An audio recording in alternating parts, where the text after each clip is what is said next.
जय भोलेनाथ की शिव महापुराण कथा कोटि रुद्र संहिता छठा अध्याय। नर्मदा एवं नंदिकेश्वर के महात्म्य कथन के प्रसंग में ब्राह्मणी की स्वर्ग प्राप्ति का वर्णन। सूत जी बोले, हे ऋषियों, वहां पर आंगन में एक उत्तम गाय बंधी थी। रात को जब बाहर गया हुआ गृहपति ब्राह्मण आया, तब वे, हे मुनीश्वरों, गाय को बिना दूही हुई आंगन में स्थित देख करके खिन्न हो उसे दूहने की इच्छा से उसने अपनी पत्नी से कहा, हे प्रिय, तुमने अभी तक गाय नहीं दूही। पत्नी से ऐसा कहकर वो बछड़े को ले आया। इसके बाद, हे मुनियों, दूहने के उद्देश्य से शीघ्र ही स्त्री को बुलाकर दूध की इच्छा वाला वह गृहपति ब्राह्मण स्वयं बछड़े को खूंटे में बांधने का प्रयत्न करने लगा। हे सुवर्तो, ब्राह्मण द्वारा खींचे जाने पर बछड़े ने उसके पैर में लात मार दी, जिससे ब्राह्मण को कष्ट हुआ। उस पाद प्रहार के कारण क्रोध से तमतमाए हुए उस ब्राह्मण ने कुहनी से उस बछड़े को जोर से मारा। इस प्रकार उसके द्वारा मारे जाने पर बछड़ा भी शांत हो गया। उसके बाद उस ब्राह्मण ने गाय को दूह लिया, किंतु क्रोध के कारण बछड़े को मुक्त नहीं किया।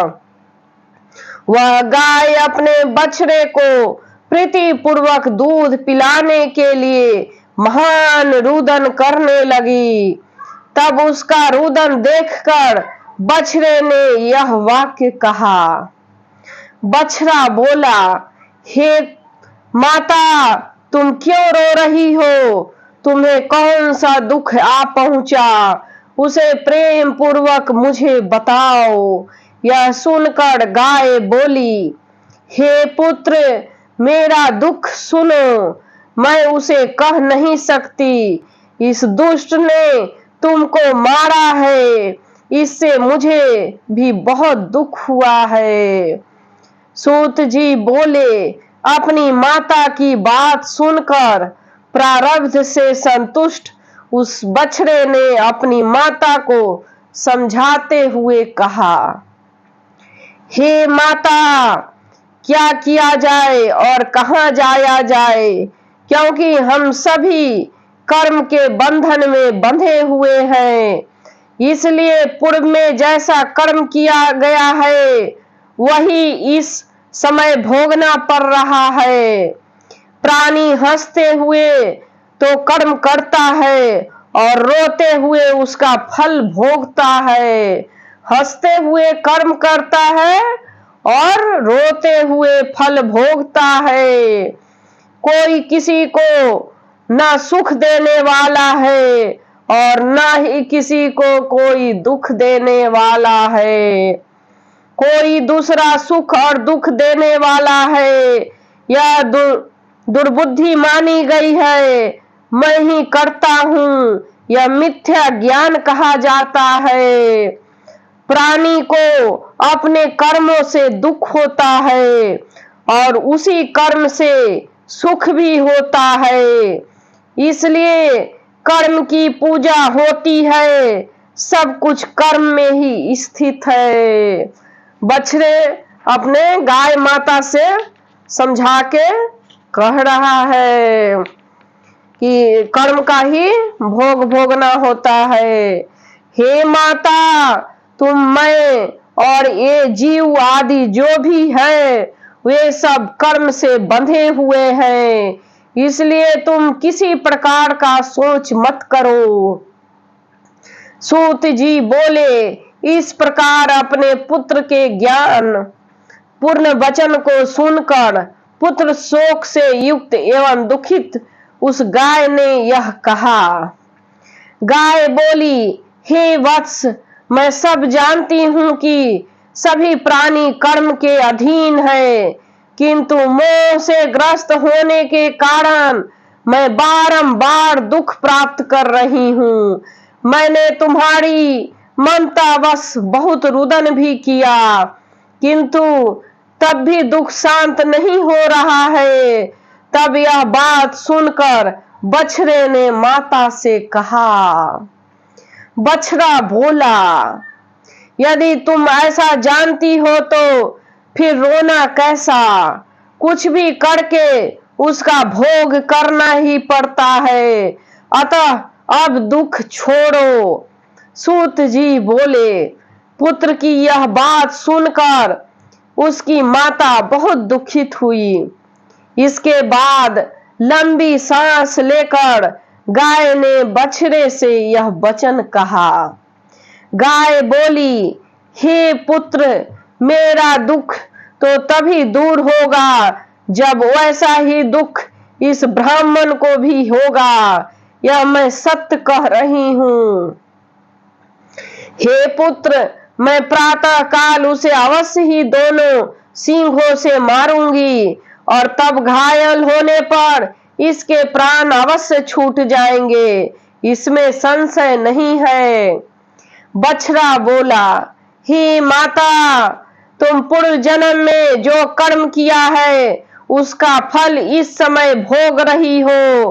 अब इस ब्राह्मण हत्या का फल किस प्रकार भोगोगी? हे माता, पुण्य और पाप के समान होने पर भारत में जन्म प्राप्त होता है और भोग के द्वारा उन दोनों के नष्ट होने पर मुक्ति प्राप्त होती है। कभी कभी कर्म के द्वारा कर्म का नाश हो जाता है, तो कभी वह कर्म भोग का भी कारण बनता है। इसलिए तुम पुनः इस प्रकार का कर्म करने के लिए तत्पर मत हो। मैं कहां से आज तुम्हारा पुत्र हूँ और कहां से तुम मेरी माता हो। अतः पुत्रत्व और मातृत्व का अभिमान व्यर्थ है। तुम इस पर विचार करो। तुम विचार करो कि कौन किसकी माता और कौन किसका पिता है, कौन किसका स्वामी और कौन किसकी स्त्री है। यहाँ पर कोई भी किसी का नहीं है। सभी अपने किए हुए कर्म का फल भोगते हैं। हे माता, ऐसा विचार कर आपको धैर्य से दुख का त्याग करना चाहिए और परलोक में सुख की इच्छा से सधर्म का आचरण करना चाहिए। गाय बोली, हे पुत्र, यद्यपि मैं यह जानती हूँ, किंतु यह मोह मुझे नहीं छोड़ता। उसने तुम्हें जिस प्रकार का दुख दिया है, मैं वैसा ही दुख उसे भी दूंगी। उसके बाद मैं वहां जाऊंगी जहां ब्रह्म हत्या का नाश होता है। वह स्थान मैंने देखा है जिससे मेरी हत्या दूर हो जाएगी। गाय बोली बछड़े से, बेटा से। सूत जी बोले, हे श्रेष्ठ ब्राह्मणों, अपनी माता उस गाय की बात सुनकर बछड़ा चुप हो गया और इसके आगे कुछ भी नहीं कह सका। हे मुनीश्वर, तब उन दोनों की यह अद्भुत बात सुनकर वह तीर्थयात्री ब्राह्मण विस्मित होकर मन में विचार करने लगा कि प्रातः काल इस अद्भुत घटना को देखकर ही मुझे जाना चाहिए। फिर मुझे उस ब्राह्मण हत्या विनाशक स्थान पर अवश्य चलना चाहिए। सूत जी बोले, हे ब्राह्मणों, वह मात्र भक्त ब्राह्मण मन में ऐसा निश्चय कर सेवक सहित अति विस्मित हो रात्रि में सो गया। इसके बाद प्रातः काल होने पर गृहपति ब्राह्मण उठा, उस पथिक को जगाने लगा तथा उससे यह वचन कहने लगा। ब्राह्मण बोला, हे पथिक, तुम अभी तक क्यों सो रहे हो? प्रातः काल हो गया है। अतः जहां जाने की इच्छा हो उस स्थान के लिए अपनी यात्रा आरंभ करो। तब उसने कहा, हे ब्राह्मण सुनिए, मेरे सेवक के शरीर में वेदना है, अतः मुहूर्त भर रुककर हम चले जाएंगे। जय भोलेनाथ। सूत जी बोले, इस प्रकार बहाना बनाकर उस अद्भुत तथा आश्चर्यजनक संपूर्ण घटना के विषय में जानने के लिए वह व्यक्ति पुनः सो गया। तदंतर गाय दूहने के समय कार्यवश कहीं जाने की इच्छा वाले उस गृहपति ब्राह्मण ने अपने पुत्र से कहा।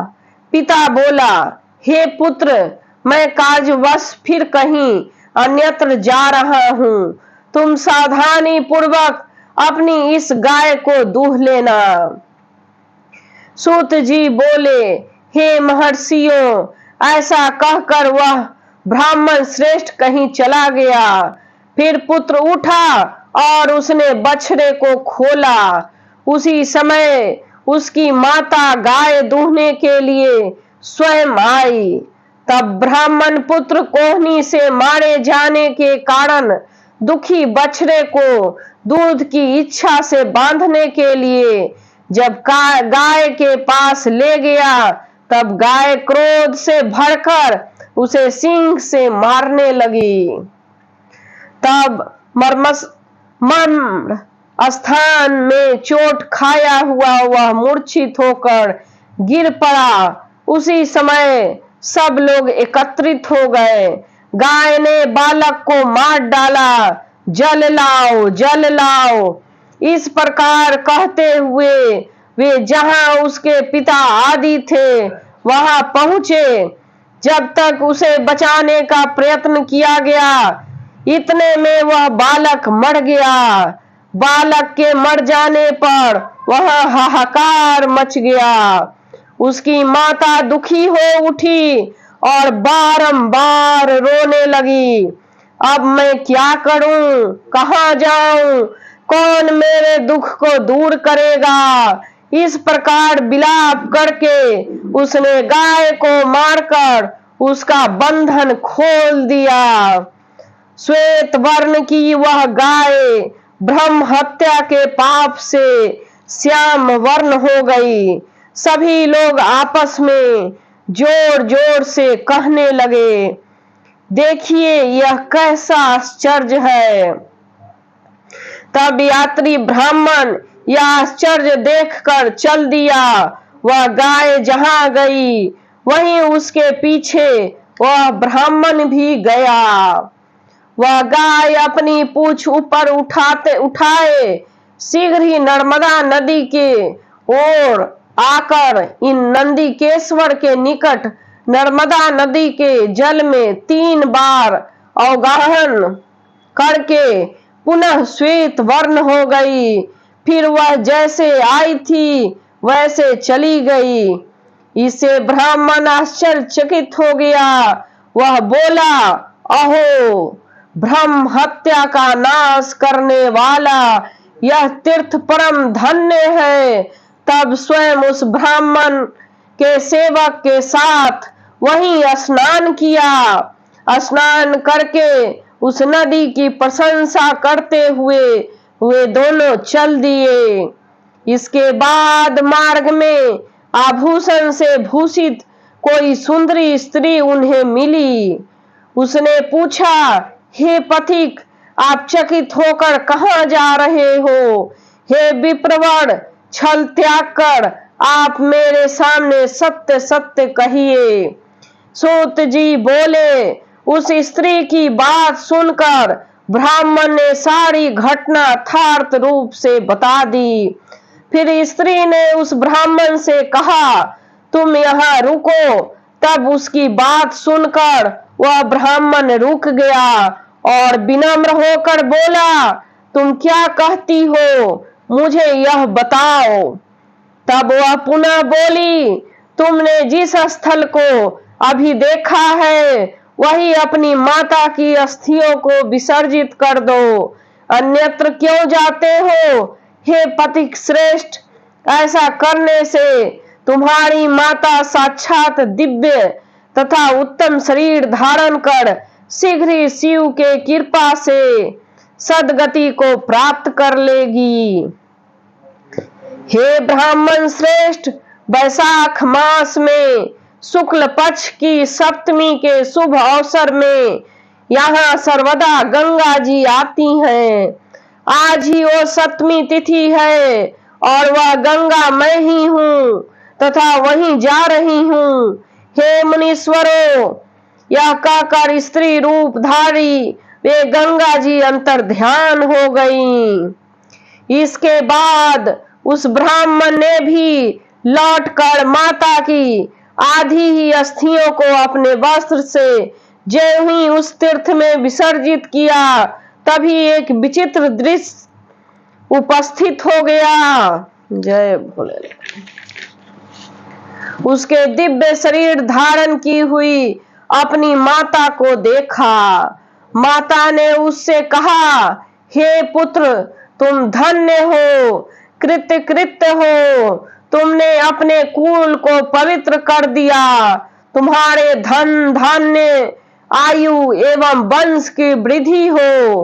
बार बार अपने पुत्र को इस प्रकार का आशीर्वाद देकर वे स्वर्ग चली गईं। वहां पर बहुत समय तक अति उत्तम परम सुख भोग कर शिव कृपा से उन्होंने श्रेष्ठ गति प्राप्त की। इसके बाद उसका पुत्र वह ब्राह्मण भी अस्थियां विसर्जित कर प्रसन्न मन वाला हो गया और शुद्ध चित्त अपने घर चला गया। जय भोलेनाथ की। कोटि रुद्र संहिता 6ठा अध्याय समाप्त। कथा पढ़कर, कथा सुनकर कमेंट बॉक्स में ओम नमः शिवाय लिखकर असीम भक्ति प्राप्त करें। जय भोलेनाथ की। जय भोलेनाथ।